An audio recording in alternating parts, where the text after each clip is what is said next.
देखो ଶିଖରେ ଆପଣଙ୍କୁ ସ୍ୱାଗତ। ଆଜି ମୁଁ ଆପଣଙ୍କ ପାଇଁ ନେଇ ଆସିଛି ଦେଶ ବିଦେଶର 30ଟି ଗୁରୁତ୍ୱପୂର୍ଣ୍ଣ ଖବର। ନମ୍ବର 1, ମାସ ଆରମ୍ଭରୁ ମହଙ୍ଗା ମାଡ଼, ସିଲିଣ୍ଡର ପିଛା ବଢ଼ିଲା 265 ଟଙ୍କା। ମହଙ୍ଗା ମାଡ଼ରେ ତ୍ରାହି ତ୍ରାହି ଡାକିଲେଣି ଗ୍ରାହକ। ରାତି ପାହିଲେ ପେଟ୍ରୋଲ ଡିଜେଲ ଦାମ ବଢ଼ୁଥିବା ବେଳେ ଅତ୍ୟାବଶ୍ୟକ ସାମଗ୍ରୀ ଦାମ ଆକାଶଛୁଆଁ ହେଲାଣି। ଏପରି ସ୍ଥିତିରେ ନଭେମ୍ବର ଆରମ୍ଭରୁ ଗ୍ରାହକଙ୍କୁ ଲାଗିଛି ଗ୍ୟାସ୍ ଝଟକା। ଦୀପାବଳି ପୂର୍ବରୁ କମର୍ସିଆଲ ଗ୍ୟାସ୍ ସିଲିଣ୍ଡର ପିଛା ମୂଲ୍ୟ 265 ଟଙ୍କା ବୃଦ୍ଧି କରାଯାଇଛି। ଏହି ବୃଦ୍ଧି ଘରୋଇ ଗ୍ୟାସ୍ ପାଇଁ ନୁହେଁ, କେବଳ ବ୍ୟବସାୟିକ ସିଲିଣ୍ଡର କ୍ଷେତ୍ରରେ ଲାଗୁ କରାଯାଇଛି। ଫଳରେ ଏବେ ବାହାରେ ଖାଇବା ଆହୁରି ମହଙ୍ଗା ହୋଇଯିବ। ଇଣ୍ଡିଆନ୍ ଅଏଲ ୱେବସାଇଟ୍ ଅନୁଯାୟୀ 265 ଟଙ୍କା ବଢ଼ିବା ପରେ ବର୍ତ୍ତମାନ ଦିଲ୍ଲୀରେ ବ୍ୟବସାୟିକ ସିଲିଣ୍ଡର ପିଛା 2000 ଟଙ୍କା ଅତିକ୍ରମ କରିଛି। କଲିକତାରେ ଏବେ ଗ୍ରାହକଙ୍କ ପ୍ରତି କମର୍ସିଆଲ ସିଲିଣ୍ଡର ପିଛା 2073 ଟଙ୍କା 50 ପଇସା, ମୁମ୍ବାଇରେ 1950 ଓ ଲକ୍ଷ୍ନୌରେ 2093 ଟଙ୍କା ଗଣିବାକୁ ପଡ଼ିବ। ନମ୍ବର 2, ବାଣ ବ୍ୟବହାର ବିକ୍ରି ନେଇ ଗାଇଡଲାଇନ୍ ଜାରି କଲେ ଏସ୍ଆର୍ସି। ଦୀପାବଳିରେ ସବୁଜ ବାଣ ଫୁଟିପାରିବ। ଏନେଇ ଓଡ଼ିଶା ହାଇକୋର୍ଟ ଅନୁମତି ଦେବା ପରେ ବାଣ ବ୍ୟବହାର ଓ ବିକ୍ରି ନେଇ ଗାଇଡଲାଇନ୍ ଜାରି କରିଛନ୍ତି ଏସ୍ଆର୍ସି। ଦୀପାବଳି, ଛଟ୍, କାର୍ତ୍ତିକ ପୂର୍ଣ୍ଣିମା ବେଳେ ବାଣ ପାଇଁ ଗାଇଡଲାଇନ୍ ଜାରି ହୋଇଛି। କେବଳ ସବୁଜ ବାଣ ବିକ୍ରି ଓ ବ୍ୟବହାର ପାଇଁ ଅନୁମତି ମିଳିଛି। ଦୀପାବଳିରେ ରାତି 8ଟାରୁ 10ଟା ମଧ୍ୟରେ ବାଣ ଫୁଟା ଅନୁମତି। ନିର୍ଦ୍ଧାରିତ ସମୟ ବାହାରେ ବାଣ ଫୁଟେଇଲେ କଡ଼ା କାର୍ଯ୍ୟାନୁଷ୍ଠାନ ହେବ। ସବୁଜ ବାଣ ବ୍ୟତୀତ ଅନ୍ୟ କୌଣସି ବାଣ ବିକ୍ରି ଓ ବ୍ୟବହାର ନିଷିଦ୍ଧ କରାଯାଇଛି। କେବଳ ସ୍ୱୀକୃତିପ୍ରାପ୍ତ ବ୍ୟବସାୟୀ ହିଁ ସବୁଜ ବାଣ ବିକିପାରିବେ ବୋଲି ଗାଇଡଲାଇନରେ ଉଲ୍ଲେଖ ରହିଛି। ନମ୍ବର 3, ପ୍ରକାଶ ପାଇଲା ନିଟ୍ ରେଜଲ୍ଟ। 16 ଲକ୍ଷ ପିଲା ଦେଇଥିଲେ ପରୀକ୍ଷା। ମେଡିକାଲ ପାଠ୍ୟକ୍ରମରେ ନାମ ଲେଖାଇବା ପାଇଁ ଆୟୋଜିତ ପ୍ରବେଶିକା ପରୀକ୍ଷା ନିଟ୍ ରେଜଲ୍ଟକାରୀ ପ୍ରକାଶ ପାଇଛି। ନ୍ୟାସନାଲ ଟେଷ୍ଟିଂ ଏଜେନ୍ସି ପକ୍ଷରୁ ପରୀକ୍ଷାଫଳ ଘୋଷଣା କରାଯାଇଛି। 2 ଜଣ ଆଶାୟୀଙ୍କ ପରୀକ୍ଷା ପୁଣି କରିବାକୁ ବମ୍ବେ ହାଇକୋର୍ଟ ଦେଇଥିବା ରାୟ ଉପରେ ସୁପ୍ରିମକୋର୍ଟ ରୋକ ଲଗାଇବା ପରେ ନ୍ୟାସନାଲ ଟେଷ୍ଟିଂ ଏଜେନ୍ସି କାଲି ରେଜଲ୍ଟ ପ୍ରକାଶ କରିଛି। ସେପ୍ଟେମ୍ବର ମାସରେ ଦେଶର ଓ ବିଦେଶର ବିଭିନ୍ନ କେନ୍ଦ୍ରରେ ଏହି ପ୍ରବେଶିକା ପରୀକ୍ଷା ଅନୁଷ୍ଠିତ ହୋଇଥିଲା। ପ୍ରାୟ 16 ଲକ୍ଷ ଛାତ୍ରଛାତ୍ରୀ ଏଥିରେ ଭାଗ ନେଇଥିଲେ। ନ୍ୟାସନାଲ ଟେଷ୍ଟିଂ ଏଜେନ୍ସି ଫଳାଫଳ ଘୋଷଣା କରିଥିବା ବେଳେ ଏବେ ପିଲାମାନେ NEET.NTA.nic.inରେ ନିଜର ରେଜଲ୍ଟ ଦେଖିପାରିବେ। ପ୍ରକାଶିତ ଫଳାଫଳ ଅନୁଯାୟୀ ମୃଣାଳ କୁଟ୍ଟେରୀ, ତନ୍ମୟ ଗୁପ୍ତା ଓ କାର୍ତ୍ତିକ ଜି ନାୟର ଶୀର୍ଷ ସ୍ଥାନ ଅଧିକାର କରିଛନ୍ତି। ଏହି 3 ଜଣ 720ରୁ 720 ନମ୍ବର ରଖିଛନ୍ତି। ନମ୍ବର 4, ଆଜି ସମ୍ବଲପୁର ଯିବେ ମୁଖ୍ୟମନ୍ତ୍ରୀ, ବାଣ୍ଟିବେ BSKY ସ୍ମାର୍ଟ କାର୍ଡ। ଆଜି ସମ୍ବଲପୁର ଜିଲ୍ଲା ଗସ୍ତ କରିବେ ମୁଖ୍ୟମନ୍ତ୍ରୀ ନବୀନ ପଟ୍ଟନାୟକ। ସମ୍ବଲପୁର ଜିଲ୍ଲା କୁଚିଣ୍ଡାରେ ମୁଖ୍ୟମନ୍ତ୍ରୀ ନବୀନ ପଟ୍ଟନାୟକ ବିଜୁ ସ୍ୱାସ୍ଥ୍ୟ କଲ୍ୟାଣ ଯୋଜନାର ନୂଆ ସ୍ମାର୍ଟ କାର୍ଡ ବଣ୍ଟନ କରିବେ। ଏହାସହ ବିଭିନ୍ନ ପ୍ରକଳ୍ପର ଉଦ୍ଘାଟନ, ଶିଳାନ୍ୟାସ କରିବାର କାର୍ଯ୍ୟକ୍ରମ ରହିଛି। ଗସ୍ତ ଅବସରରେ ମୋଟ 700 କୋଟି ଟଙ୍କାର ବିଭିନ୍ନ ପ୍ରକଳ୍ପର ଉଦ୍ଘାଟନ ଓ ଶିଳାନ୍ୟାସ କରିବେ ମୁଖ୍ୟମନ୍ତ୍ରୀ। ଜିଲ୍ଲାର ସମସ୍ତ 9ଟି ଯାକ ବ୍ଲକରେ ବିଜୁ ସ୍ୱାସ୍ଥ୍ୟ କଲ୍ୟାଣ ଯୋଜନାର ନୂଆ ସ୍ମାର୍ଟ କାର୍ଡ ବଣ୍ଟନ କରାଯିବ। ଏଥିପାଇଁ ପ୍ରତି ବ୍ଲକରେ ଜଣେ ଜଣେ ମନ୍ତ୍ରୀଙ୍କୁ ଦାୟିତ୍ୱ ଦିଆଯାଇଛି। ସମ୍ବଲପୁର ଜିଲ୍ଲାର 9ଟି ବ୍ଲକ ସମେତ ମହାନଗର ନିଗମ ଅଞ୍ଚଳରେ ମୋଟ 2,28,213 ଜଣଙ୍କୁ ବିଜୁ ସ୍ୱାସ୍ଥ୍ୟ କଲ୍ୟାଣ ଯୋଜନାରେ କାର୍ଡ ବଣ୍ଟନ କରାଯିବାର କାର୍ଯ୍ୟକ୍ରମ ରହିଛି। ନମ୍ବର 5, ଆଜିଠୁ ଗାଁ ଗାଁ ବୁଲି ଟିକା ନେଇନଥିବା ଲୋକଙ୍କୁ ଖୋଜିବେ ଆଶାକର୍ମୀ। ରାଜ୍ୟରେ କୋଭିଡ୍ ଟିକା ନେଇନଥିବା ଲୋକଙ୍କୁ ଖୋଜିବା ଅଭିଯାନ ଆରମ୍ଭ ହେବ। ଆଜିଠାରୁ ଟିକା ନେଇନଥିବା ଲୋକଙ୍କୁ ଖୋଜିବା ଅଭିଯାନ ଆରମ୍ଭ ହେବ ବୋଲି ପରିବାର କଲ୍ୟାଣ ନିର୍ଦ୍ଦେଶକ ବିଜୟ ପାଣିଗ୍ରାହୀ ସୂଚନା ଦେଇଛନ୍ତି। ଗାଁ ଗାଁରେ ଏଭଳି ଲୋକଙ୍କୁ ଖୋଜିବେ ଆଶାକର୍ମୀ। ଟିକା ନେଇନଥିବା ଲୋକଙ୍କର ଏକ ତାଲିକା ପ୍ରକାଶ କରାଯିବ। ବର୍ତ୍ତମାନ ସୁଦ୍ଧା 30 ଲକ୍ଷ ବ୍ୟକ୍ତି ଦ୍ୱିତୀୟ ଡୋଜ ଟିକା ନେଇନାହାନ୍ତି। ଡିସେମ୍ବର ସୁଦ୍ଧା ପ୍ରଥମ ଡୋଜ ଟିକାକରଣ ଶେଷ ହେବ। ଏଥିପାଇଁ ଟିକା କେନ୍ଦ୍ର ତାଲିକା ବୃଦ୍ଧି କରାଯିବ। ଯେଉଁ ଗାଁରେ ଅଧିକ ଲୋକ ନେଇନାହାନ୍ତି ସେଠାରେ ଟିକାକରଣ କେନ୍ଦ୍ର ଖୋଲାଯିବ ବୋଲି ଶ୍ରୀ ପାଣିଗ୍ରାହୀ କହିଛନ୍ତି। ଏବେ ସୁଦ୍ଧା ରାଜ୍ୟରେ 30 ଲକ୍ଷ ଲୋକ ଦ୍ୱିତୀୟ ଡୋଜ ଟିକା ନେଇନାହାନ୍ତି ବୋଲି ସେ ସୂଚନା ଦେଇଛନ୍ତି। ନମ୍ବର 6, ଦିବ୍ୟଶଙ୍କରଙ୍କୁ ବିଦା କର, ନଚେତ୍ 12ରେ ଓଡ଼ିଶା ବନ୍ଦ, କହିଲା କଂଗ୍ରେସ। ଶିକ୍ଷୟିତ୍ରୀ ମମିତା ମେହେର ହତ୍ୟା ଘଟଣାର ମୁଖ୍ୟ ଅଭିଯୁକ୍ତ ରାଜ୍ୟର ଗୃହ ରାଷ୍ଟ୍ରମନ୍ତ୍ରୀ ଦିବ୍ୟଶଙ୍କର ମିଶ୍ରଙ୍କୁ ମନ୍ତ୍ରିମଣ୍ଡଳରୁ ବରଖାସ୍ତ କରାନଗଲେ ଚଳିତ ମାସ 12 ତାରିଖରେ କଂଗ୍ରେସ ଓଡ଼ିଶା ବନ୍ଦ କରିବ ବୋଲି ଘୋଷଣା କରିଛି। କାଲି ଦଳର ମୁଖପାତ୍ର ରଜନୀ ମହାନ୍ତି ଏ ସମ୍ପର୍କରେ ସୂଚନା ଦେଇ କହିଛନ୍ତି ଯେ ମମିତା ମେହେର ହତ୍ୟା ମାମଲା ଘଟଣାରେ ଓଡ଼ିଶା ପ୍ରଦେଶ କଂଗ୍ରେସ କାର୍ଯ୍ୟକାରିଣୀ ବୈଠକରେ ରାଜ୍ୟ ସରକାର ଓ ମୁଖ୍ୟମନ୍ତ୍ରୀ ନବୀନ ପଟ୍ଟନାୟକଙ୍କର ଭୂମିକାକୁ ତୀବ୍ର ନିନ୍ଦା କରାଯାଇଛି।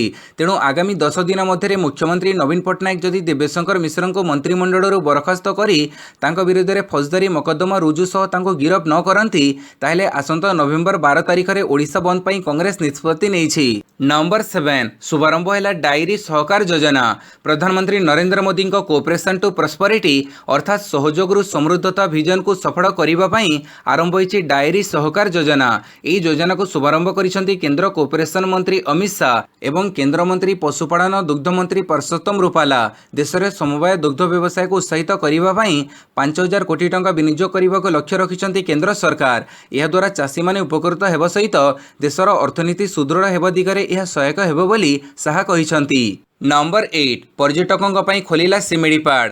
सोमवार ठाରୁ पर्यटकों ପାଇଁ ଖୋଲିଛି ଶିମିଳିପାଳ ଅଭୟାରଣ୍ୟ। पर्यटकମାନେ ସକାଳ 6ଟାରୁ 9ଟା ମଧ୍ୟରେ ନିଜ ଗାଡ଼ି ଏବଂ ନାଁ ଠିକଣା ଗେଟ୍ରେ ଦାଖଲ କରିବେ। ପ୍ରତିବର୍ଷ ପରି ଚଳିତ ବର୍ଷ ମଧ୍ୟ ବାରିପଦା ପଟରୁ ପିଠପଟ ଦେଇ ଯଶୀପୁର ଅଭୟାରଣ୍ୟ ଭିତରକୁ ପ୍ରବେଶ କରିପାରିବେ। ଭିତରେ ବୁଲିବା ବେଳେ କୋଭିଡ୍ ଗାଇଡଲାଇନ୍ ମାନିବାକୁ ବାଧ୍ୟ। ଚଳିତ ବର୍ଷ ଶିମିଳିପାଳକୁ ପ୍ଲାଷ୍ଟିକ୍ ମୁକ୍ତ ଘୋଷଣା କରାଯାଇଛି। पर्यटकମାନେ କୌଣସି ପ୍ଲାଷ୍ଟିକ୍ ସାମଗ୍ରୀ ନେଇ ଭିତରକୁ ଯାଇପାରିବେ ନାହିଁ। ରାତ୍ରି ଯାପନ କରିବାକୁ ଚାହୁଁଥିବା पर्यटक ऑनलाइन माध्यम बुकिंग करें। नंबर 9 6टी स्टेशन रे अतिरिक्त रहणी करिवो भुवनेश्वर पलासा भुवनेश्वर विशेष ट्रेन। 6टी स्टेशन रे अतिरिक्त रहणी करिवो भुवनेश्वर पलासा भुवनेश्वर विशेष ट्रेन। आसंता 8 तारिख रे भुवनेश्वर रु एवं 9 तारिख रे पलासा रु 08433 किंबा 08434 भुवनेश्वर पलासा भुवनेश्वर स्पेशल भुवनेश्वर एवं पलासा मध्य रे आउ 6टी स्टेशन रे अतिरिक्त रहणी करिवो। एनी निष्पत्ति नेछि रेलबाई। ए ट्रेन संशोधित समय एवं संशोधित गठन सहित परवर्ती परामर्श पर्यंत संपूर्ण अणसंरक्षित कोच सहित चलाचल करिवो। ए ट्रेन भुवनेश्वर एवं पलासा मध्य एहार निर्धारित रहणी स्टेशन सहित भूषणपुर कुहुड़ी गंगाधरपुर गंजाम गड़ंथरा एवं सोरल रोड रे अतिरिक्त रहणी करिवो। ए ट्रेन भुवनेश्वर संध्या 6:35 बदल रे 6:10 रे छाड़ी राति 10:35 रे पलासा रे पहुंचीबो। फेरिबो मार्ग रे ए ट्रेन पलासा सकाळ 6टा रे छाड़ी भुवनेश्वर सकाळ 9:45 रे पूर्व निर्धारित समय सारणी अनुसार चलाचल करिवो। नंबर 10 दीपावली दिन श्रीमंदिर चतुर्पार्श्व रे जारी हेब 44 धारा। आसंता 4 तारिख रे पवित्र दीपावली और प्राय श्राद्धा। ए अवसर रे श्रीमंदिर रे साधारण दर्शन बंद रहिबा सह श्रीमंदिर चतुर्पार्श्व रे 144 धारा जारी हेब। परंपरा अनुसार दीपावली दिन भक्त माने बड़ बड़ुआ डाकिबा पई श्रीमंदिर सिंहद्वार सम्मुख रे एकत्रित होई काउरिया काठ जाड़ी थांती। तेबे कोविड संक्रमण दृष्टि प्रशासन पक्षरु श्रीमंदिर साधारण दर्शन बंद रहिबा सह काउरिया काठ जाड़िबा उपरे कटकणा जारी कर जाई। एथिसह कालीपूजा अवसर में 4 और 5 तारिख में वीर गोविंदपुर स्थित दक्षिण काली पीठ में 144 धारा जारी कर। नंबर 11 क्रमगत 6 दिन में बढ़िला इंधन मूल्य। क्रमगत 5 दिन हेब देश में इंधन दर वृद्धि पाई रेकर्ड स्तर में पहुंची। प्राप्त सूचना अनुसार गतकाली पेट्रोल 37 पैसा और डीजेल 40 पैसा वृद्धि पाई। प्राप्त सूचना अनुसार काली ओडिशार राजधानी भुवनेश्वर में पेट्रोल लिटर पिछा 110 टंका 69 पैसा और डीजेल लिटर पिछा 107 टंका 39 पैसा बिक्री होईछि। मुंबई रे पेट्रोल लिटर पिछा 115 टंका 50 पैसा थिबा बेले डीजेल लिटर पिछा 106 टंका 62 पैसा रे विक्रय होउछि। नंबर 12 नवेम्बर 26 सुधा प्रत्याहार कर कृषि आईन किसान संघर चेतावनी। पुणी केंद्र सरकार विरोध में रणहुंकार डाकरा। डेडलाइन देइछि भारतीय किसान संघ। आसंता नवेम्बर 26 सुधा जदि विवादीय कृषि आईन को प्रत्याहार कर न जाए तेबे दिल्ली सीमार पुणी कृषक आंदोलन कराजिबो बोली चेतावनी देइछन्ति चाषी नेता राकेश टिकायत। विवादीय चाषी आईन को हटेबा लगी दीर्घ 1 वर्ष धरी आंदोलन जारी रही बेले एबे पुणी चाषी धमक केंद्र सरकार लगी अड़ुआ परिस्थिति सृष्टि करिछि। जदि 26 तारिख सुधा यह विवादीय आईन प्रत्याहार कर न जाए तेबे 27 तारिख विभिन्न अंचल चाषी माने ट्रैक्टर रे दिल्ली अभिमुखे आसी सीमारे ठुड़ हेबे। नंबर 13 कोवैक्सीन को ग्रीन सिग्नल देला ऑस्ट्रेलिया। एणिकी कोवैक्सीन नहीं जाई परिबे ऑस्ट्रेलिया मिला ग्रीन सिग्नल। यात्रा पई भारत बायोटेक रो ए टीका को अनुमति देइछि ऑस्ट्रेलिया। एथिसह अंतरराष्ट्रीय सीमा परिबंधक उपरे मध्य कटकणा कोहड़ कर जाइथिबा नै ऑस्ट्रेलिया घोषणा करिछि। ऑस्ट्रेलिया सरकारक पक्षरु एने एक प्रेस रिलीज जारी कर जाइछि। भारत बायोटेक रो कोवैक्सीन एवं चीन रो सिनोफार्म द्वारा निर्मित टीका नैथिबा व्यक्ति एणिकी ऑस्ट्रेलिया यात्रा करि परिबे। कोवैक्सीन पई 12 वर्ष किंबा ताठरो अधिक वयस्क यात्री एवं चीन रो बीबीआई बीपी सीओआरवी पई 18 रु 60 वर्ष टीका नै सारिथिबा व्यक्तिक पई एही अनुमति मिलिछि। सेपटे किंतु विश्व स्वास्थ्य संगठन तरफरु एजे कोवैक्सीन को जरूरीकालीन व्यवहार पर मंजूरी मिली नहीं। नंबर 14 रसायन विज्ञान रे नोबेल पुरस्कार पाइले बेंजामिन लिस्ट और डेविड मैकमिलन। दीर्घ दिन धरी रासायनिक प्रतिक्रिया मानक उत्प्रेरक रूपे व्यवहार होई आसुथिला केतेक धातु एवं एंजाइम। तेबे एक तृतीय श्रेणी उत्प्रेरक आविष्कार करी चलित वर्ष रसायन विज्ञान रे नोबेल पुरस्कार लाभ करिसंती जर्मनी रो मार्क प्लांक प्रतिष्ठान रो बेंजामिन लिस्ट एवं अमेरिकार प्रिंसटन विश्वविद्यालय रो डेविड मैकमिलन। सेमाने एथिपई छोट छोट जैव रासायनिक अणु व्यवहार करुछंती। एहार उत्प्रेरक गुड़िक बाछि बाछि आलोकीय सक्रिय यौगिक मानकरे थिबा दुईटी परस्परर दर्पण छाया होइथिबा रमबयंक मध्यरु गोटी को अधिक सक्रिय करी तहिरु असानुरूप उत्पाद सृष्टि करि पारुछि। नंबर 15 राज्य रे 316 कोविड पॉजिटिव चिन्हट। गत 24 घंटा मध्य राज्य रे 316 जन पॉजिटिव चिन्हट होइछंती। बालेश्वर जिल्ला रु 3 जन, भद्रक रु 1, बलांगीर रु 10, कटक रु 32, ढेंकानाल रु 4, गंजाम रु 4, गजपति रु 1, जगतसिंहपुर रु 4, जाजपुर रु 9, झारसुगुड़ा रु 2, कड़ाहांडी रु 1, केन्द्रापड़ारू 8, खोर्धारू 152, मालकानगिरी 1, मयूरभंजरू 28, नयगढ़ 3, पुरी 2, रायगढ़ 1, संबलपुर 7 और सुंदरगढ़ 6 जन पॉजिटिव चिन्हट होइछंती। समग्र देश में 24 घंटा मध्य 12,514 नूतन संक्रमण और 251 मृत्यु रेकर्ड करा जाइछि। नंबर 16 मोदी रैली रे विस्फोरण घटना 4 जन को फांसी दंड। 2013 पाटनार गांधी मैदान रे सीरियल विस्फोरण मामला रे स्वतंत्र एनआईए कोर्ट दोषी को दंड घोषणा करिसंती। 9 जन दोषी मध्यरु 4 जन को मृत्युदंड दिया जाइछि। कोर्ट हैदर अली, नोमान अंसारी, मुजिबुल्ला अंसारी और इम्तियाज आलम को फांसी दंड रे दंडित करिसंती।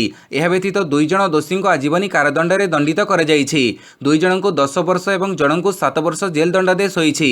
सूचनायोग्य 2013 रे अक्टोबर 27 रे पाटना गांधी मैदान रे सीरीज विस्फोरण होइथिला। एही समय प्रधानमंत्री नरेंद्र मोदी सेठारे रैली करुथिले। मोदी उपस्थिति रे ही 8टी विस्फोरण होइथिला। एथिरे 6 जनकर जीवन जाइथिबा बेले 85 जन आहत होइथिले। नंबर 17 गूगल पे रे मिलिबो स्वास्थ्य बीमा सुविधा। कोविड महामारी समय सबकिछि डिजिटल जरिया रे कर जाउथिबा बेले गूगल पे जरिया रे एणिकी जनसाधारण को स्वास्थ्य बीमा सुविधा मिलिबो। भारतर अन्यतम प्रमुख general insurance company SBI general Google पे सहित मिलित होई स्वास्थ्य बीमा उपलब्ध करिबा संपर्क रे घोषणा करिछि। डिजिटल चैनल द्वारा साधारण बीमा समाधान सुविधा संप्रसारण करिबा लागि एसबीआई जनरल पक्षरु प्रयास जारी रहिछि। जनसाधारण एसबीआई जनरल रो स्वास्थ्य बीमा आरोग्य संजीवनी किनिबार सुजोग गूगल पे स्पॉट रु पाई परिबे। नंबर 18 महिलांक पई कांग्रेसर भिन्न घोषणा पत्र मागणा बस यात्रा सह मागणा गैस सिलिंडर। उत्तर प्रदेश विधानसभा निर्वाचन उपरे कांग्रेस खूब जोर देउछि। एबे महिला भोट बैंक उपरे कांग्रेसर नजर रहिछि। सोमवार सकाळे ट्वीट करी प्रियंका महिलांक पई भिन्न एक घोषणा पत्र जारी करा जिबा कथा कहिसंती। एथिरे से महिलांको सरकारी बस रे मागणा यात्रा सह वर्षको गैस भर्ती 3टी सिलिंडर मागणा देबा कथा उल्लेख करिसंती।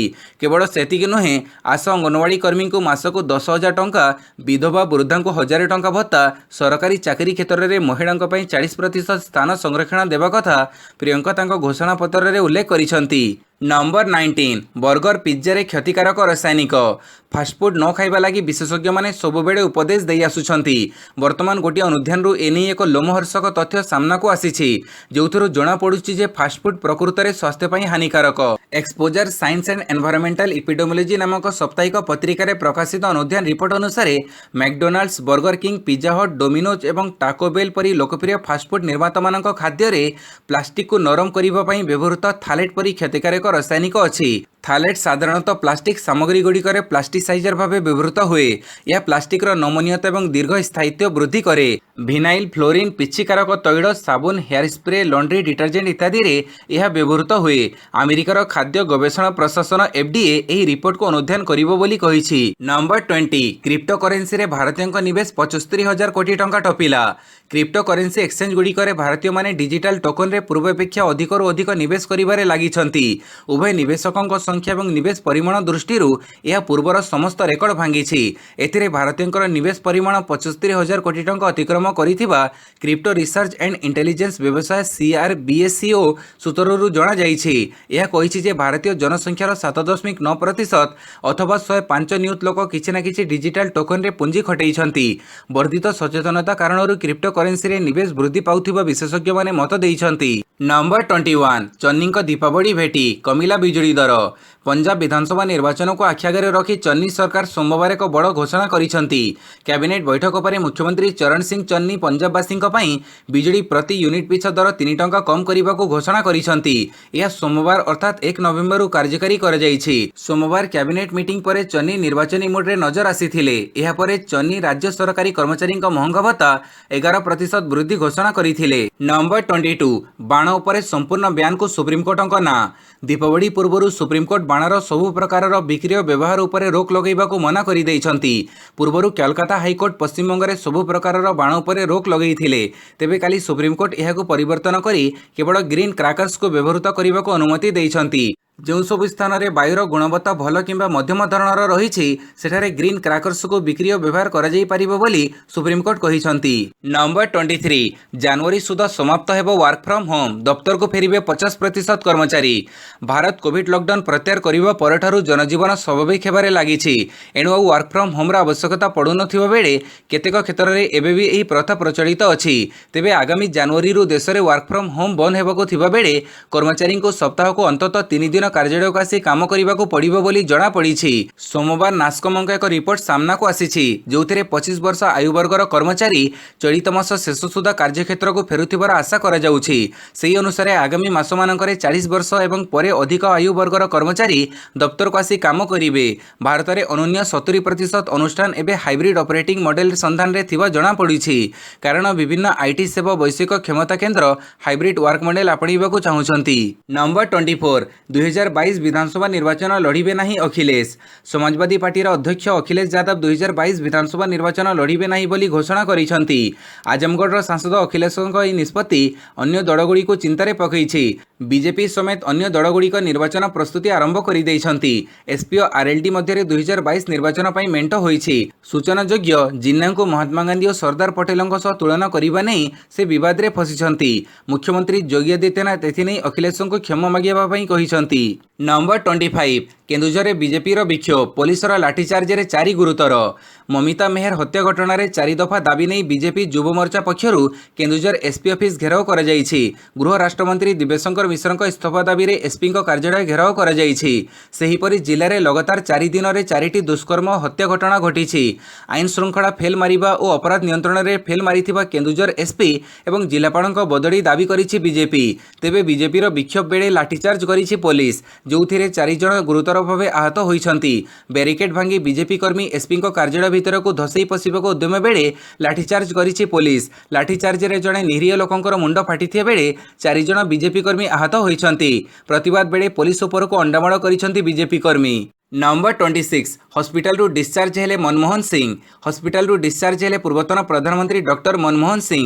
ସୁସ୍ଥ ହେବା ପରେ କାଲି ତାଙ୍କୁ ଦିଲ୍ଲୀ ଏମ୍ସରୁ ଡିସ୍ଚାର୍ଜ କରାଯାଇଛି।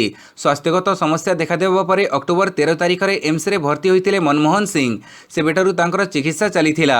ଆଉ ସ୍ୱାସ୍ଥ୍ୟାବସ୍ଥାରେ ସୁଧାର ଆସିବା ପରେ କାଲି ତାଙ୍କୁ ହସ୍ପିଟାଲରୁ ଡିସ୍ଚାର୍ଜ କରାଯାଇଛି। ଅସୁସ୍ଥ ଅନୁଭବ କରିବାରୁ ମନମୋହନ ସିଂ ଚଳିତ ମାସ ପ୍ରଥମ ସପ୍ତାହରେ ହସ୍ପିଟାଲରେ ଭର୍ତ୍ତି ହୋଇଥିଲେ।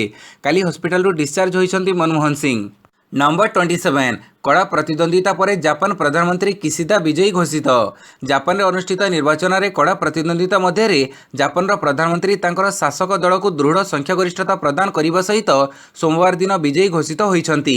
ଦେଶରେ ଦୀର୍ଘକାଳରୁ ଶାସନ କରୁଥିବା ଲିବେରାଲ ଡେମୋକ୍ରାଟିକ୍ ପାର୍ଟି ଏବଂ ତାହାର କନିଷ୍ଠ ସହଯୋଗୀ କୋମଇତୋଙ୍କୁ ସଂସଦର ନିମ୍ନ ସଦନରେ 465 ଆସନ ମଧ୍ୟରୁ 293 ଆସନ ମିଳିଛି।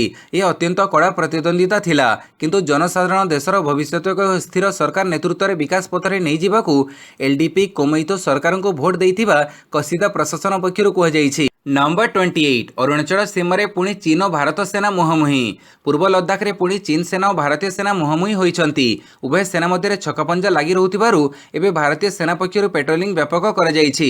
ଚୀନ ଷଡ଼ଯନ୍ତ୍ର ଜାରି ରଖିଥିବାରୁ ଅରୁଣାଚଳ ପ୍ରଦେଶକୁ ନେଇ ଭାରତୀୟ ସେନାର ଚିନ୍ତା ବଢ଼ିବାରେ ଲାଗିଛି। ଏହି ଅଞ୍ଚଳରେ ଏବେ ଭାରତୀୟ ସେନା ସଡ଼କ ଭିତ୍ତିଭୂମିକୁ ସୁଦୃଢ଼ କରିବାରେ ଲାଗିଛି। ସେପଟେ ଚୀନ ମଧ୍ୟ ତାର ସୀମାରେ ସେନା ମୁତୟନ କରିବା ସହ ଭିତ୍ତିଭୂମି ସୁଦୃଢ଼ କରିବାରେ ଲାଗିଛି। ଭାରତୀୟ ସେନା ମଧ୍ୟ ସେନା ମୁତୟନ ବଢ଼ାଇବାରେ ଲାଗିଛି। T20 ବିଶ୍ୱକପ୍ ଇଂଲଣ୍ଡର ଚତୁର୍ଥ ବିଜୟ। ଚଳିତ T20 ବିଶ୍ୱକପ୍ରେ ଇଂଲଣ୍ଡ ନିଜର ଅପରାଜୟ ରେକର୍ଡ ବଜାୟ ରଖିଛି। କାଲି ନିଜର ଚତୁର୍ଥ ମ୍ୟାଚ୍ରେ ଇଂଲଣ୍ଡ ଶ୍ରୀଲଙ୍କାକୁ 26 ରନ୍ରେ ପରାସ୍ତ କରିଛି। ଏହା ସହିତ ଦଳ ପାଇଁ ସେମିଫାଇନାଲରେ ପ୍ରବେଶ କରିବାର ରାସ୍ତା ପରିଷ୍କାର ହୋଇଛି। ପ୍ରଥମେ ବ୍ୟାଟିଂ କରି ଇଂଲଣ୍ଡ ଶ୍ରୀଲଙ୍କା ଆଗରେ 164 ରନ୍ର ବିଜୟ ଲକ୍ଷ୍ୟ ରଖିଥିଲା। ଏହାର ଜବାବରେ ଶ୍ରୀଲଙ୍କା 19 ଓଭରରେ 137 ରନ୍ କରି ଅଲ୍ ଆଉଟ୍ ହୋଇଯାଇଥିଲା। ନମ୍ବର 30 ରାଜ୍ୟସ୍ତରୀୟ ଜୁଡୋ ଉଦ୍ଯାପିତ, କିଟ୍ କିସ୍ କ୍ୟାଡେଟ୍ ଚାମ୍ପିୟନ। ଭାରତୀୟ ଜୁଡୋ ଫେଡେରେସନ ତଥା ଓଡ଼ିଶା ଅଲିମ୍ପିକ୍ ଆସୋସିଏସନ ଅନୁବନ୍ଧିତ ରାଜ୍ୟ ଜୁଡୋ ଆସୋସିଏସନ ପକ୍ଷରୁ ଟିଟଲାଗଡ଼ଠାରେ ଚାଲିଥିବା 3 ଦିବସୀୟ ରାଜ୍ୟସ୍ତରୀୟ ଜୁଡୋ ପ୍ରତିଯୋଗିତା ସ୍ଥାନୀୟ ମହାବୀର ଧର୍ମଶାଳା ପରିସରରେ ଉଦ୍ଯାପିତ ହୋଇଯାଇଛି। ପ୍ରତିଯୋଗିତାରେ ରାଜ୍ୟରେ 22ଟି ଜିଲ୍ଲାରୁ ଉଭୟ ବାଳକ ଓ ବାଳିକା ବରିଷ୍ଠ ଏବଂ କନିଷ୍ଠ ବର୍ଗରେ 375 ଜଣ ଭାଗ ନେଇଥିଲେ। କ୍ୟାଡେଟ୍ ବାଳକ ଏବଂ ବାଳିକା ବର୍ଗରେ 8 ଜଣ ଲେଖାଏଁ ସ୍ୱର୍ଣ୍ଣପଦକ ତଥା ବରିଷ୍ଠ ଏବଂ କନିଷ୍ଠ ବାଳକ ବାଳିକା ବିଭାଗରେ 7 ଜଣ ଲେଖାଏଁ ସ୍ୱର୍ଣ୍ଣପଦକ ବିଜେତା ହୋଇଛନ୍ତି। ଭିଡ଼ିଓଟିକୁ ସମ୍ପୂର୍ଣ୍ଣ ଦେଖିଥିବାରୁ ବହୁତ ବହୁତ ଧନ୍ୟବାଦ।